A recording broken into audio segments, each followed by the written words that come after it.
want to become a London taxi driver? Let's look at the benefits. Comparatively, it costs around £9,000 per year in fees alone to do a bachelor's degree course, with no guarantee of a job at the end of it. The knowledge costs nowhere near that much and has a guaranteed job. You will be your own boss. You will have a freedom to work any shifts or amount of hours you wish, and you should earn a good to reasonable living when you get there. But what are the negatives? The negatives are the initial fees you pay, the testing system itself, and the time spent to complete the training. And once you pass, you may be stressed by driving and have an inherent feeling of loneliness, which is quite common amongst taxi drivers. Let's take the initial fees first. 25 years ago, there were no costs to starting the knowledge. None. You just applied, you were accepted, and you began. The costs were covered by the driver's license fees. And there could be upwards of 6,000 people studying the knowledge. And with this abundance of candidates, the standard of knowledge students could continuously become higher and harder. Now, to apply, you are going to need around £700 before you make it onto the testing stage of the knowledge. I've put the breakdown from the TfL's website on the screen now, which, when you think about it, it's a lot of money for someone currently out of work and looking to move forward in some way and take the risk to even begin to try to become a London cabbie. The cost of running TfL's knowledge department is in the region of £1 million per annum, £3 million over 3 years without inflation. This would put an extra cost of £150 onto the licence fee of every current taxi driver, which is an extra £50 per year.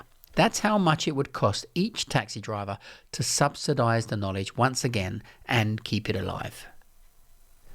We need to return to this system if we are to keep the knowledge of London alive. This one change alone would allow people to study with less stress and more freely at their own pace. This will keep the examiners in their jobs, which at their current rate of decline, we can presume they do not have a very long future left. Now let's look at the testing system itself. All of the changes that have occurred to the knowledge over the past 25 years have been to deliberately reduce the number of applicants, so that it became more manageable for the examiners and TfL as an operating business, and there were less time wasters. Now, a time waster on the old system was someone who applied for the knowledge, took the appearances, but never studied.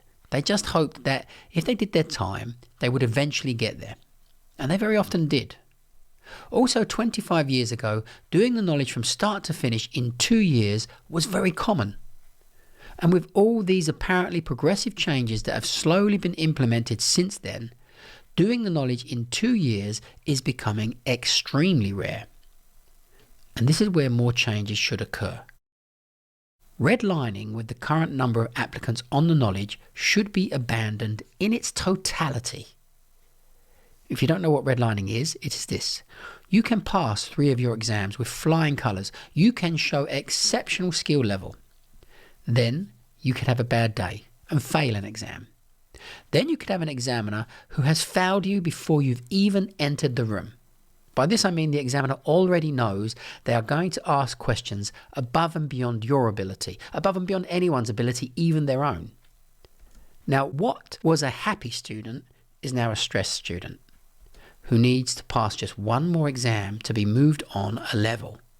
But if they fail one more exam, they will be in a position of extreme stress. They now must pass the next exam, or they will lose all the accumulated points from previous exams. So please, can you give me an example of another educational system whereby you can pass exams but have them later removed and need to retake them? It is quite literally an examination process of snakes and ladders that fundamentally discriminates against the not so talented. It effectively punishes the weak or the unlucky.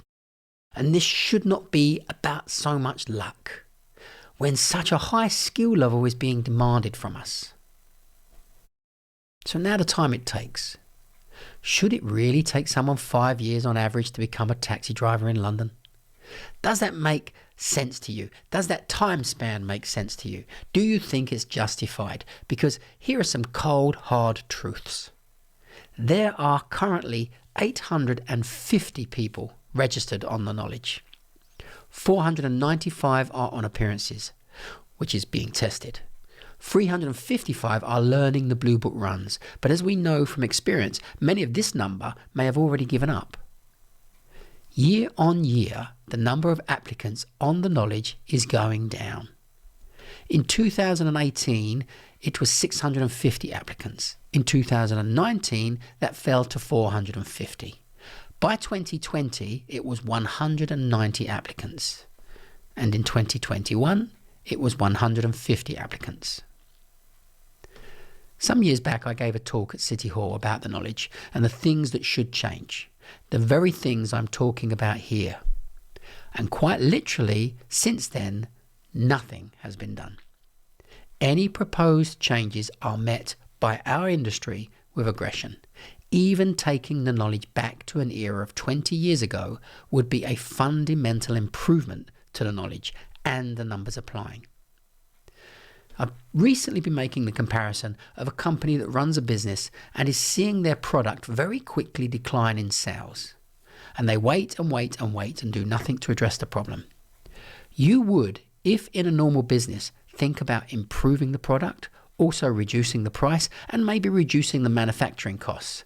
Because if you do nothing, and this is your only product, then you go out of business. Let's work together to change things. Let's keep the knowledge alive, and let's keep what makes London's taxi drivers special. Get behind change and encourage TfL to make these changes and support them. And let's be positive.